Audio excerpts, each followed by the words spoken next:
சென்னையிலேருந்து கிளம்புறதுக்கு முன்னாடியே குரூப்பில் ஹல்தி ஃபங்க்ஷனில் மஞ்சள் கலர் குர்த்தா அணியணும், பெண்களுக்கெல்லாம் மஞ்சள் கலர் புடவை சுடிதார் இப்படி அணியணும்னு தகவல் சொல்லியிருந்தாங்க.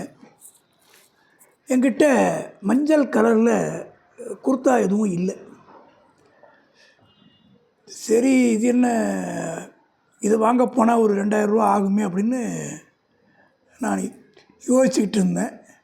ஆனால் என்னுடைய மனைவி எல்லோரும் பண்ணும்போது நம்ம வாங்கிட்டது நல்லது, தனியாக தெரியக்கூடாது ஒரு இடத்துல அப்படின்னு சொன்னாங்க. சரின்ட்டு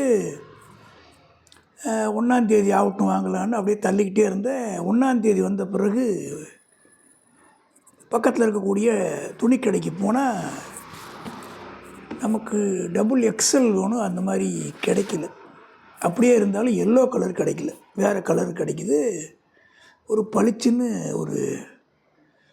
ஒரு துணியானது கிடைக்கல. என்ன பண்ணலான்னு ஒரே குழப்பமாக இருக்குது. ஏதோ ஒன்று சுமாராக இருக்கிறத காமிக்கிறாங்க, அதை 2500 ரூபா சொல்கிறாங்க. வாங்க மனசு வரல.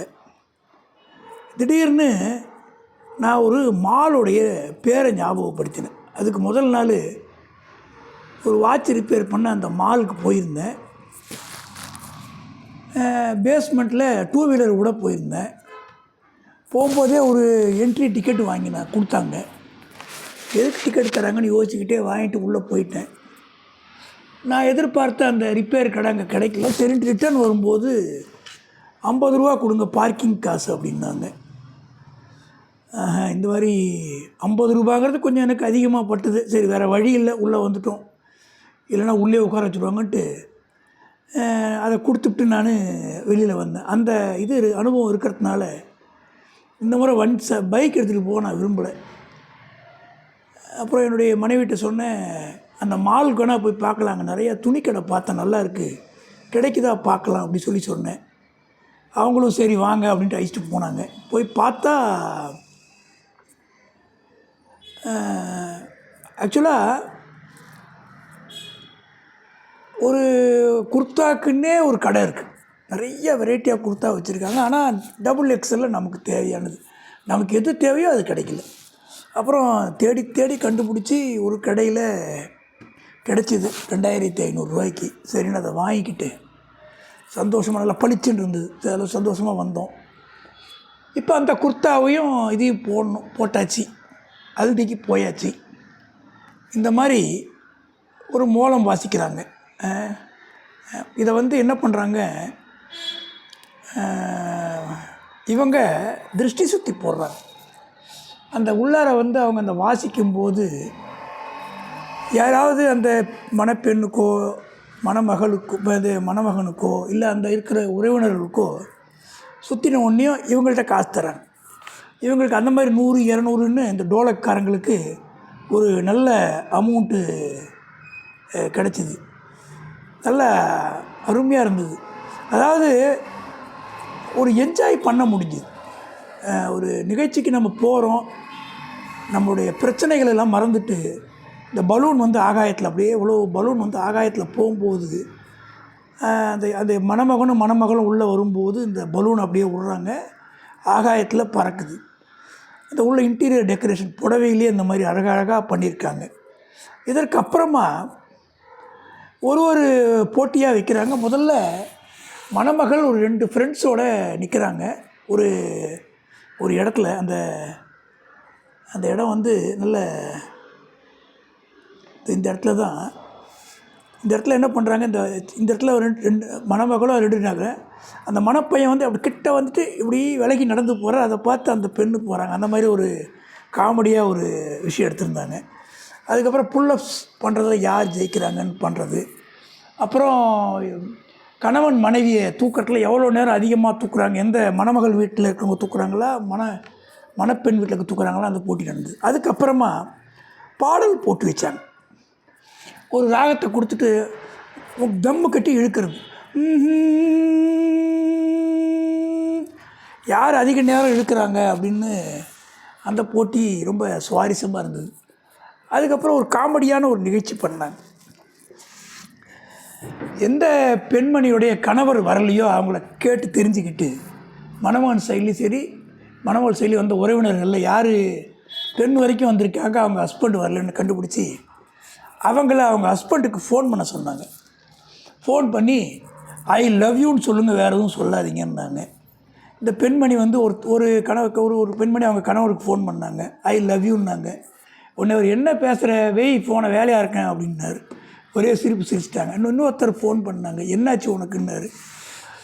இந்த போட்டியோட நோக்கம் என்னென்னா, இந்த பெண்மணி ஐ லவ் யூன்னு சொன்னால் ஆப்போசிட்லேருந்து ஐ லவ் யூ வருதா அப்படின்னு பார்க்கணுன்னு பண்ணாங்க. ஆனால் ஒரு 5-6 பேர் பண்ணாங்க. எதுக்கு யாருக்குமே அந்த மாதிரி ஒரு ரிப்ளை வரல.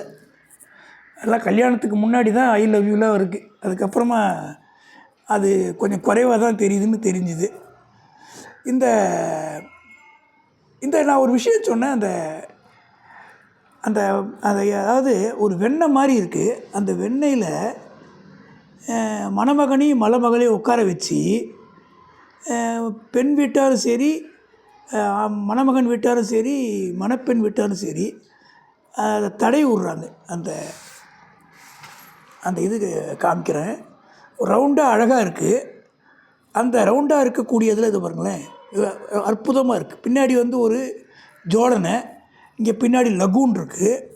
இது ஒரு அழகான முக்கோண சைஸில் பண்ணியிருக்காங்க. இந்த இந்த இந்த இதில் உட்கார்றார் ஒரு மணமகன் ஒரு இதுலேயும் மணமகள் ஒரு உட்கார்றாங்க. மற்றவங்க ஒருத்தராக வந்து அந்த வெண்ணெயை எடுத்து தடவுறாங்க.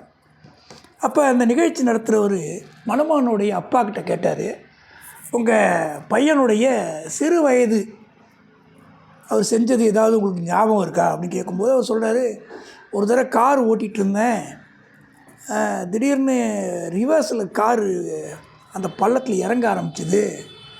நான் என்னென்னு யோசிக்கிறதுக்கு முன்னாடி என் பையன் அந்த கரெக்டாக அந்த பிரேக்கை போட்டான். அந்த பிரேக் வரைக்கும் அவன் போடலன்னு நாங்கள் கீழே விழுந்துருப்போம், பெரிய அளவுக்கு ஆக்சிடெண்ட் ஆகியிருந்திருக்கும்.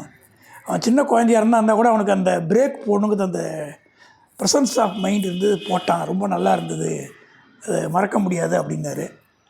உடனே மணப்பெண் வீட்டில் இருக்கவங்கள பார்த்து, உங்கள் பொண்ணை பற்றி ஏதாவது மலரும் நினைவுகள் இருக்கான்னு கேட்டாங்க. அதுக்கு அவங்க யோசித்து சொல்கிறோன்னு வாய்தா வாங்கிட்டாங்க. அப்புறமா அதை பற்றி கேட்டுக்கல. அதாவது ஒரு திருவிழா மாதிரி பண்ணுறாங்க அந்த ஃபங்க்ஷன் வந்து. இந்த ஃபங்க்ஷனில் ஒரே ஹிந்தி பாடல் ஒரு பக்கம் ஆடிட்டுருக்கு, ஒரு பக்கம் அந்த டோலாக் அடிச்சுட்டே இருக்காங்க, ஒரு பக்கம் வித்தியாசமான மாறி மாறி மாறி போட்டிகள். ரொம்ப அருமையாக இருந்தது. என்ஜாய் பண்ணி எல்லாருக்கும் ஒரு இதனோடு இல்லாமல் ஒரு மிஷின் மாதிரி இருக்குது. அதுலேருந்து இந்த சின்ன பசங்கள்லாம் ஒரு வாயில் வச்சு ஊதினா முட்டை முட்டையாக ஒன்று வரும், சோப்பு நுரை. இது கொஞ்சமாக வரும். இது பெரிய மிஷின், ஒரு 6 இன்ச்சு இருக்கிற மிஷினில் இந்த இடத்துல அடிக்கிறாங்க. அது அந்த ஏரியா ஃபுல்லாக அருமையாக அந்த இது வருது. அதே மிஷினில் கொஞ்ச நேரம் கழித்து பூ வந்து உழற மாதிரி அடிக்கிறாங்க. அந்த ஃபுல் ஏரியா அப்படியே பூவாக பறக்குது.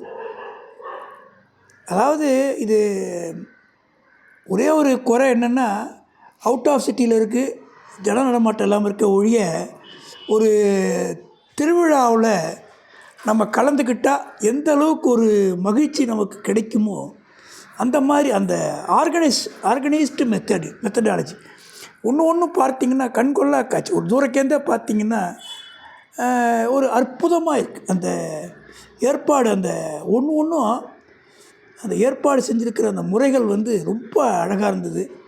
அந்த ஹால் வெளியிலேயே வந்து ஒரு நல்ல டேபிள் மாதிரி, இந்த மாதிரி நல்ல டேபிள் போட்டு எல்லாம் உட்காந்துக்கிற மாதிரி, அப்பப்போ சூப்பு, காப்பி, கூல்ட்ரிங்க்ஸு எல்லாம் வந்துக்கிட்டே இருக்குது. சமோசா அது இதுன்னு நமக்கு விரும்பி சாப்பிட்டா 2 நாள் ரெஸ்ட் எடுக்க வேண்டியதான்.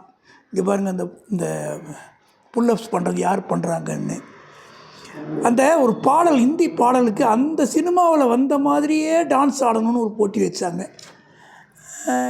இது மணமகன் வீட்டார் ஃபுல்லாக தமிழ்நாடுக்காரங்க. அதனால் ஹிந்தி பாட்டு அவ்வளோவா தெரியல. இருந்தாலும் ஒரு பையன் நல்லா ஆடி காமிச்சு கைத்தட்டல் வாங்கினான்.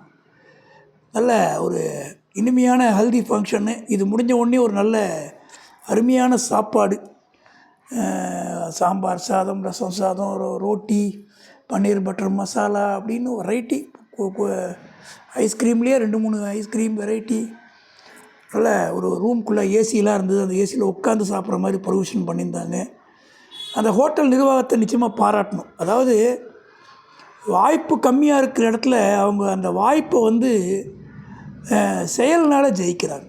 ஒரு ஒரு மனிதருக்கு வந்து நல்ல லொக்கேஷனில் இருந்தால் ஆட்டோமேட்டிக்காக இப்போ மயிலாப்பூரில் ஒரு பெரிய ஹோட்டல் இருக்குன்னா அதுக்கு வந்து ஹோட்டல் நிர்வாகம் மெனக்கிட தேவையில்லை. அந்த இடத்துக்குன்னே அந்த வேல்யூ வந்துடும். இந்த இடத்துல வந்து ஒரு தனியான இடமா இருக்கிறதுனால இவங்க நல்லா மெனக்கிட்டு ஒன்றும் நல்ல அற்புதமாக இருந்தது. அந்த நிகழ்ச்சி ஏற்பாடு பண்ணவங்களும் அந்த கேமராமேன் எல்லாருமே நல்ல அருமையாக இருந்தது. நம்ம இதை ஹல்தி ஃபங்க்ஷனை வந்து ரொம்ப டீட்டெயில்டாக இப்போ நான் சொல்லியிருக்கேன். இதில் இன்னமும் கூட நான் சொல்லாத 1-2 கேம் விளையாடிருந்தாங்க. பட்டு எனக்கு ஞாபகம் இருந்த வரைக்கும் நான் சொல்லியிருக்கேன். இதுக்கப்புறமா ஈவினிங் ஒரு 7 மணிக்கு மேலே நிச்சயதார்த்தம், அதுக்கப்புறம் பாட்டு, டான்ஸு. அது என்ன நடந்துச்சு, எப்படி அற்புதமாக இருந்ததுங்கிறத அடுத்த வீடியோவில் சொல்கிறேன்.